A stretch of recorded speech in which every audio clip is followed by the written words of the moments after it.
1, 2, 3, 4, 5, 6, 7, 8, 9, 10, 11 na tali pa lang ang ating nagawa. So, kailangan natin gumawa ng 15 for 15 kilos.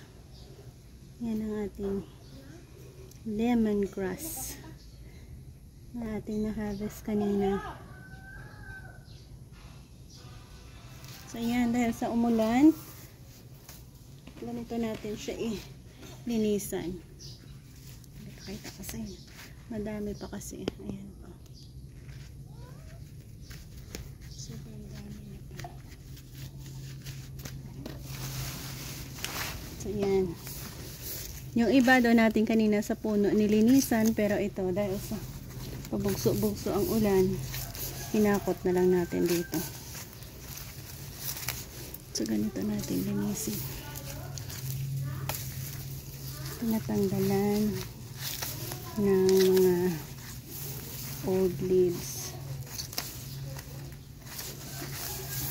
Pagkatapos, pinapantay natin yan. Tinatanggal din natin ito.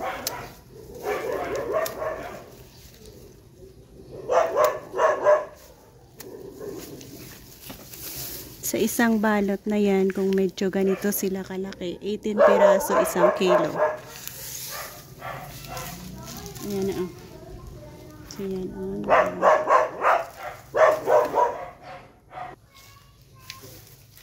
Medyo madami-dami na.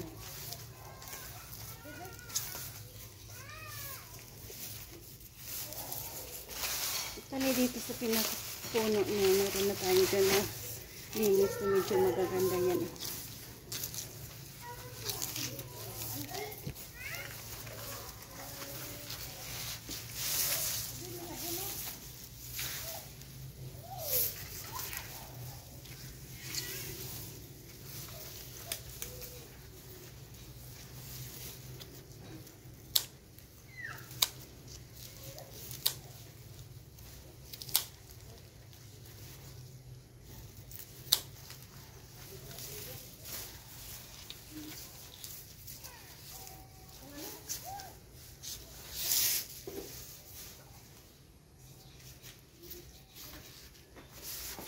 Meron tayong kiluhan dito sa gilid natin.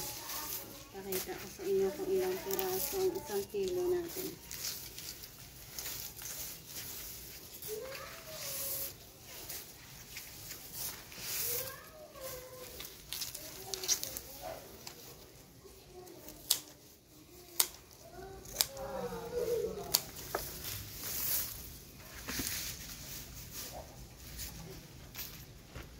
Ito ang ating 1 kilo.